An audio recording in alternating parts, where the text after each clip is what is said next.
O bairro 13 de Maio está intimamente ligado à abolição da escravatura que aconteceu há 137 anos atrás, a partir do momento que a princesa Isabel assinou a Lei Áurea, no dia 13 de maio de 1888. E aqui em Santa Isabel, os escravos foram alforriados antes. E para vocês saberem dessa história completa, nos acompanhem por aqui. Nada melhor do que ninguém para contar essa história pra gente do que o nosso secretário de Cultura, Emerson Bicudo.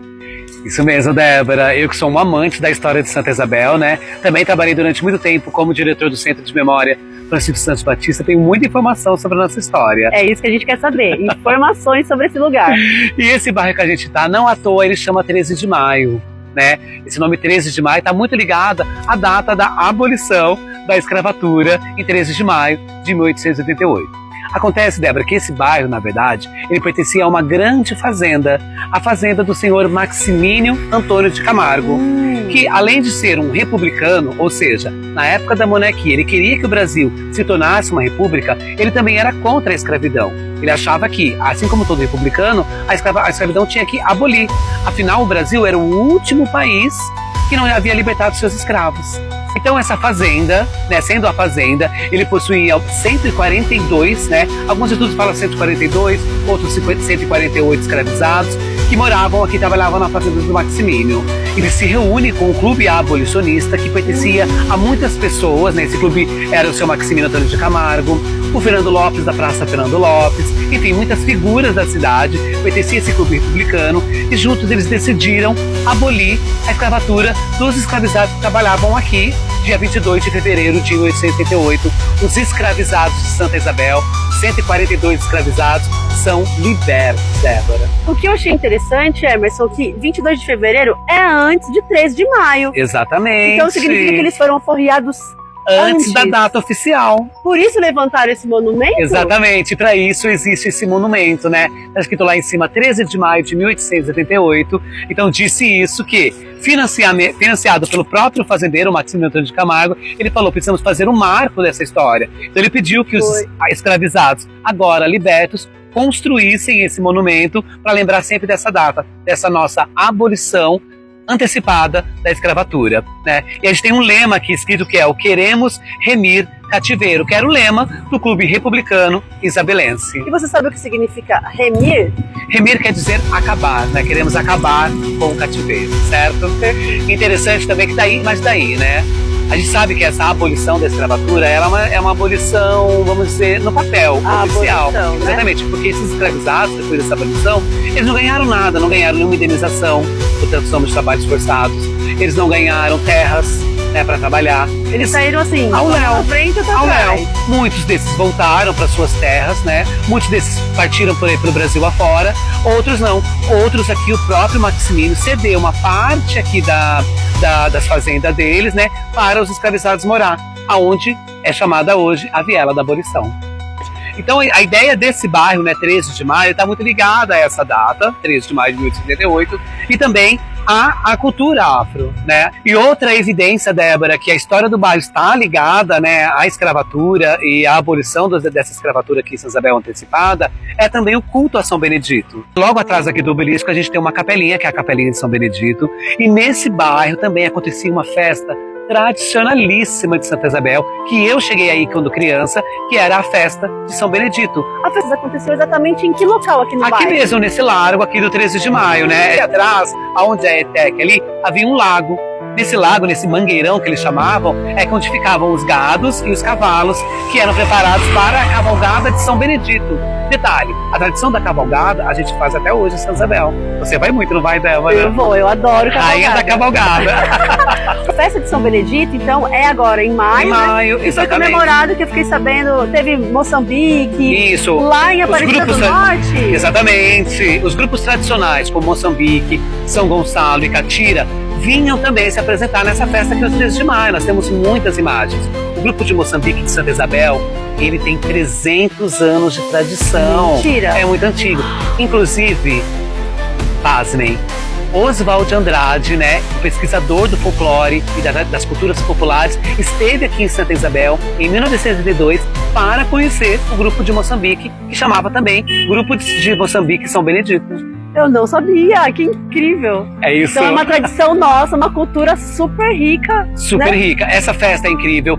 Existia essa tradição das mulheres se reunirem e fazerem os enfeites dos cavalos, que eram as flores de papel. Né? Então elas se reuniam, a história oral conta pra gente que elas se reuniam nas madrugadas anteriormente, né? E ficavam madrugadas viradas cantando canções e fazendo as flores dos cavalos que seriam enfeitados para a cavalgada de São Benedito. Aqui nessa festa acontecia então uma grande queima de fogos para anunciar, né, a abertura da festa. Acontecia o tradicional café com biscoito, que muitas festas hoje de santo Tinha barracas? tinha assim? barracas, exatamente, barracas. Aqui onde era o Oscar, né, o Ferreira de Godoy, era um terrenão bem grande, onde ficavam as barracas da festa. Legal. Muito legal, né, Débora? Eu amo. Agora vamos entrar pra igreja, gente. Sério. Se tem uma coisa que eu sempre quis fazer na minha vida, era conhecer por dentro essa capela de São Benedito. E hoje a gente vai entrar nela. Então, bora lá. Vem com a gente.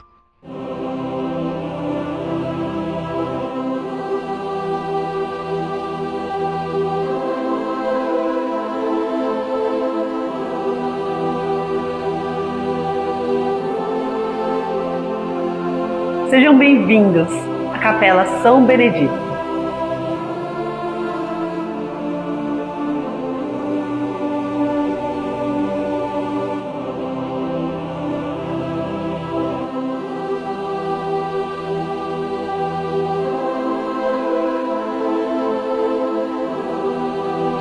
Emerson, eu nem acredito que eu tô aqui dentro dessa capelinha, realizando um sonho, sabia? É muito charmosa. Fofinha. É muito charmosa, né? Mas infelizmente essa capelinha já passou por diversas reformas que descaracterizaram a forma original dela, né? Mas ela está aqui ainda, o prédio existe aqui para marcar uma capelinha dedicada ao São Benedito, que é esse santo negro, né, cultuado pelos escravizados e que também foi muito cultuado aqui no bairro. E essa capelinha ela foi erguida através de uma promessa, né? Uma promessa do senhor Egídio, né, o antigo proprietário aqui das terras, construiu essa capelinha em promessa a São Benedito de presente para a esposa. Então é um presente de amor, né? Como o Taj Mahal lá na Índia. Assim, a minha dúvida, o obelisco tá aqui nesse terreno. Esse terreno, então, daqui pra cá é particular, mas ali é público? Sim, exatamente. Então onde está o obelisco é a praça do obelisco e a partir daqui a capelinha está dentro de uma propriedade particular. O que possibilitou que essa capelinha não fosse reconhecida pela Cúria como uma capela da igreja. Tanto que a igreja, anos depois, constrói a capela de São Benedito, né, pela paróquia, um pouco aqui perto. Que é aqui do ladinho. Aqui, na verdade, hoje é conhecido como Largo 20 de Novembro, né, que tem a ver com o 13 de maio, mas antes desse largo existir, aqui era o centro. Aqui, exatamente, aqui é o centro.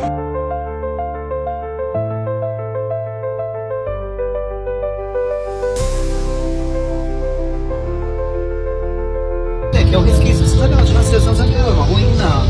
Mentira! Mostra isso aqui!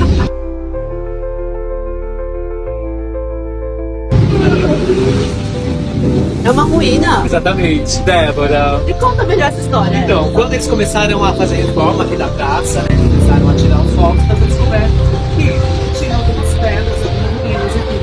Justamente, Débora, essa é uma ruína de uma capela de Santo Antônio, que data de 1640. Você acredita? Ou seja, anterior à Igreja do Rosário, que é de 1707. É muito antigo. Muito antigo. E o que significa isso daqui? Tem... Então, aí... então, né, ele explica Sim, isso, né? Onde tudo começou. Com o início do ciclo do ouro, muitas famílias foram se estabelecendo ao longo da rota para onde passavam os bandeirantes, rumo a Minas Gerais. Por volta de 1690, nesse local, existia apenas um povoado. Foi dedicada a uma estrutura rústica de taipa e cobertura de sapé, a Capela de Santo Antônio, em torno da qual a nossa cidade floresceu. Como dizer então que São Isabel nasce justamente aqui? Gente, isso aqui é novidade pra mim. Eu nunca imaginei.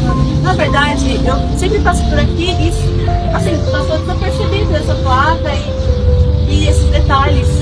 Exatamente. Muito legal. Deixa eu ler aqui, ó.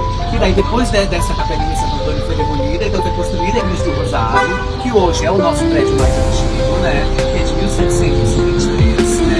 E aí, dentro dos anos, lá também foi construída por muitos escravizados, a Igreja do Rosário, né? E depois essa também a igreja, e ela não era conhecida como a Igreja do Rosário.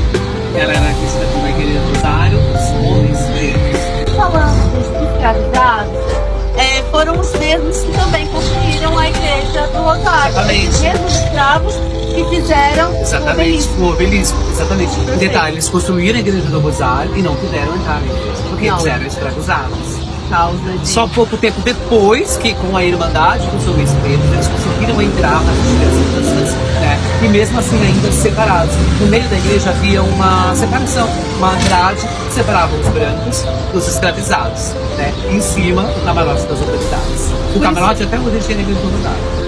Por isso a gente entende, Emerson, que até hoje existe essa luta, né?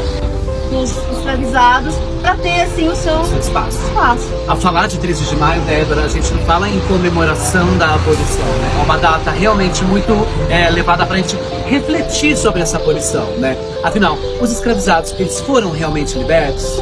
Eles foram realmente libertos? O que esses escravizados ganharam a partir da abolição? Eles ganharam terras? Eles ganharam trabalho? Não. Eles simplesmente foram abandonados, né? E foram afastados para as periferias, para as favelas, né? Que hoje são consideradas as novas ciudades. Então a luta de 13 de maio, essa data, significa tanta luta para realmente conseguirmos, afinal, a abolição da escravidão.